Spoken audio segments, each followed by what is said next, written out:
Warning he's willing to take executive action on immigration. Millions of undocumented immigrants could be granted amnesty in an effort, the president says, to keep families together. But Republicans call this overreach and an abuse of executive power. Let's bring in Congressman Keith Ellison. He's a Democrat from Minnesota and the co-chair of the Congressional Progressive Caucus. Good morning, Congressman.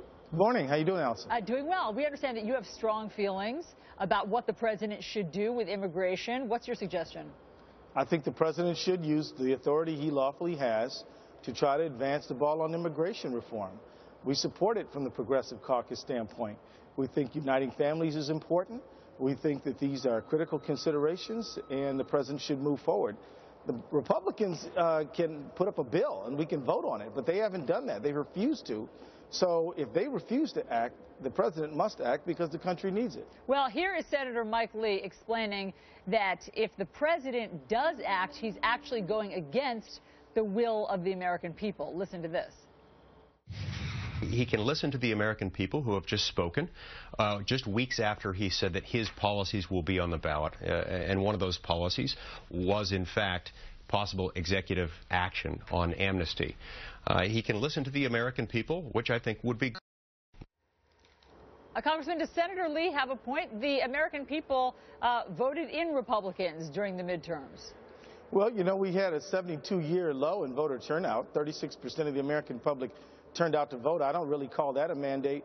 But what does Senator Lee say about the fact that in several states, things that are progressive policies like increasing the minimum wage won, and even though the Democrat didn't? I mean, the fact is the electorate has a lot of complicated things that it thinks. But the fact is that there's no mandate here.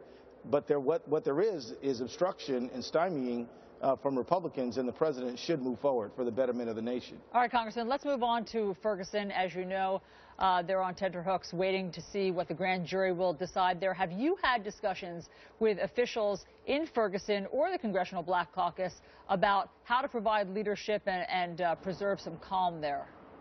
Well, you know, Lacey Clay is the congressman who has been closest to this issue. We've been consulting with him, going by his lead.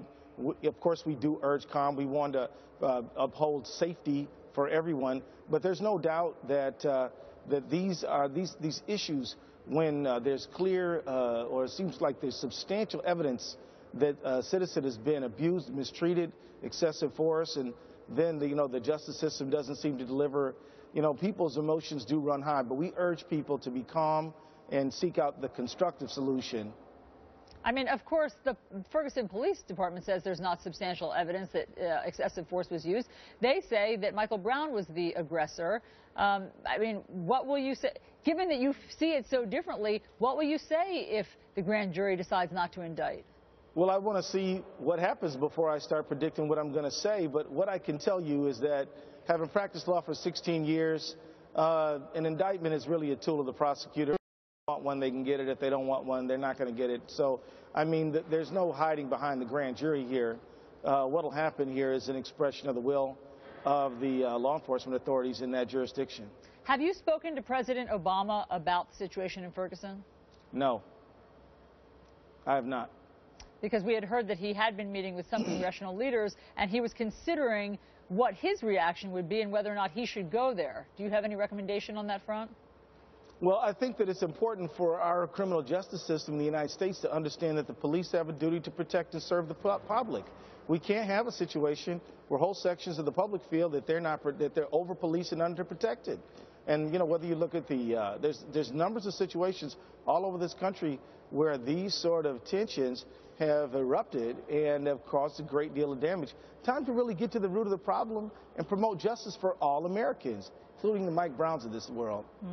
A topic that we wanted to talk to you about today is a developing story overnight. We understand the White House is reviewing its policy on how to deal when American hostages are taken overseas. Some of the hostages' families feel that the government has actually sort of threatened them when they have been trying to get their loved ones back however they can. They feel that our U.S. government has threatened them with prosecution and has been an impediment to them trying to do what they can do to protect their loved ones. How do you think the U.S. government should handle this?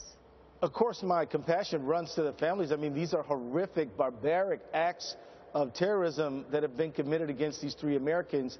But this issue is not so simple, because once you start paying ransoms, you know, then you make more Americans a target. Then these people like ISIS and others will just capture people because they know they're going to get paid. So, I mean, this is not a simple issue. You have the clear emotional needs of the family to protect their loved ones. On the other side, you got a policy where if we start down this road, I believe we will regret it even more. So I think it's appropriate for the president to review the policy, to try to see if we are pursuing the right policy, to see if it can be improved. But at the end of the day, this is a very natty subject, pitting personal family needs against the general needs of the whole.